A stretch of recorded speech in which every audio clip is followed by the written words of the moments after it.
Today's video may contain elements and images that are unsuitable or potentially distressing for some viewers. As such, viewer discretion is advised. If you enjoy this story, or indeed any of my other videos on this channel, all I ask is that you take a wee moment to interact with me by leaving a wee thumbs up by clicking the like button. Consider subscribing and checking the notification bell so that you know when I upload a new video. The story that we're going to be talking about today is truly gruesome. Some sources still think that something paranormal played a large element in this case. Mostly though, it's nothing more than a harrowing tale of murder with an extra double scoop of mystery. My main goal with this channel is to not become a true crime story type of channel, but just sometimes a case like this cannot be ignored.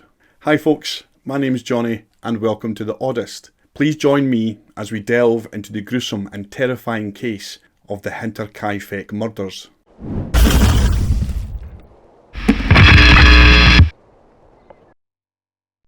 This story takes place in 1921 in Hinterkaifeck, which was a small German farmstead situated approximately 43 miles north of Munich. Owned and run by the Gruber family, Andreas was the man of the house, his wife Cecilia, their daughter Victoria, grandson Joseph, and their granddaughter little Cecilia. In the winter of that year, the maid began to hear odd tapping noises which appeared to be coming from inside the walls. She figured it was vermin until she started hearing footsteps and voices coming from the attic. She would report this to the master of the house, Andreas. Andreas took it upon himself to investigate the attic, but ultimately found nothing which could be causing any of these strange noises. The attic was a huge open space, so it would be difficult for anyone or anything to be hiding up there. The maid would continue to hear voices and noises over the coming weeks. She was convinced it was haunted, and ultimately decided to leave the farm and quit her job. The Grubers were gobsmacked by her decision to leave, but she was utterly convinced that something was haunting the house. There was no talking her out of it.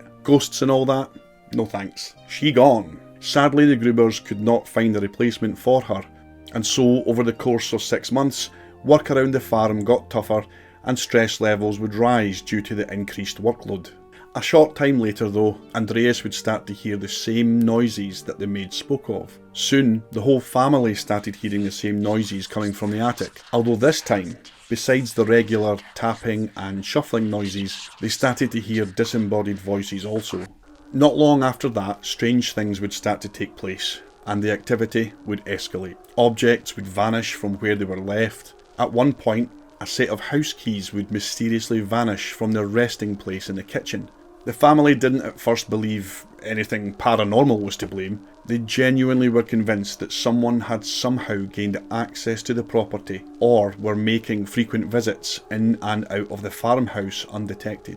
Until one day, the young grandchild Cecilia went missing. The family would band together and search the entire farm inside and out, even out into the surrounding forest. They eventually found her, and she was cold and tired and claimed that she had no idea how she had got out and arrived at her destination. Once they all had arrived back at the farmhouse, they discovered a newspaper sitting right in the middle of the kitchen table. A newspaper that none of the family owned. They didn't order or subscribe to such a thing, and in fact it was later discovered that no one in the area subscribed to this particular newspaper. Someone tried to break into the tool shed. Evidence would suggest that it looked like the external lock of the tool shed had been hacked at, which was confusing to Andreas and the family because they had dogs on the property that would certainly have been alerted to any strange noises like hearing metal striking metal. Things would take an even stranger detour when in March of 1922 Andreas awakened to a snowstorm outside. Andreas got dressed and went downstairs where he put on some warmer clothes and a jacket as well as his boots. He then opened the back door to the property in order to step out when something made him stop. See, the farm was on acres and acres of land and was surrounded by dense forest all around. Looking down at the ground, Andreas could see footprints. These footprints appeared to have come right out of the forest in a straight line right to the back door where he was now standing and just stopped. There were no more prints to the side or showing that someone had walked away or even returned to the forest. They just stopped right at the back door. Andreas went and woke up the family to relay his findings and to see if any of them could offer an explanation, but they were all as confused as he was. A very real fear suddenly dawned on him. What if whoever had made these tracks had gotten into the house? So he started frantically checking all the rooms in the house and then checking all the exits just in case someone had gotten in and had already left. Then surely there would be footprints leading away from the house. But he found nothing. So Andreas decided to go back to the rear of the house and start to trace the footprints to their origin point. So he went out into the cold winter morning and began trudging through the snow, following the footprints as he went. He ultimately ended up getting even more frustrated because once he tracked the footprints up to the edge of the forest, there were no clear indication of where they came from. He couldn't proceed further because it was almost as if they just magically appeared out of thin air. Andreas ultimately decided that he had to tell someone what was going on at the farm. He had to speak to someone because he felt like he was going crazy. He went to his nearest neighbour, Lawrence Schlittenbauer, and told him of all the strange happenings. He explained about the strange noises from the attic, the maid quitting, weird things going missing, and his granddaughter wandering out alone, and of course, the strange footprints. Mr. Schlittenbauer would offer some assistance in the form of protection. He said to Andreas, "Well, look, I've got guns and stuff, you could take something to arm yourself." Andreas would compose himself and say, "No, you know what? I'm probably just overworked and stressed. It's probably nothing, but thanks anyway."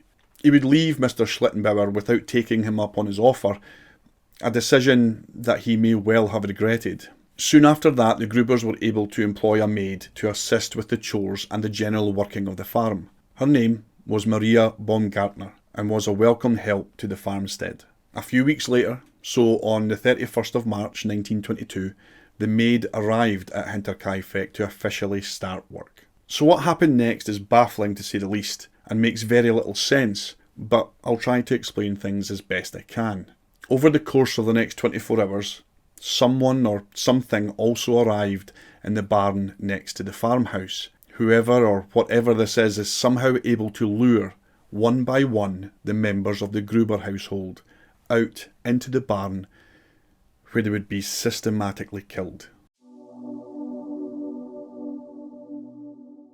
Later on, evidence would show that they were killed by a mattock. A mattock is similar to a large pickaxe. The bodies of Andreas, Cecilia, Victoria and their granddaughter little Cecilia were discovered in the barn, while the corpses of the grandson Joseph and the maid Maria were found inside the living quarters. So after murdering the elderly couple, their daughter and their granddaughter, the perpetrator then stacked the family's bloody corpses on top of each other and covered them with hay. They then entered the farmhouse and took the lives of little Joseph and the maid.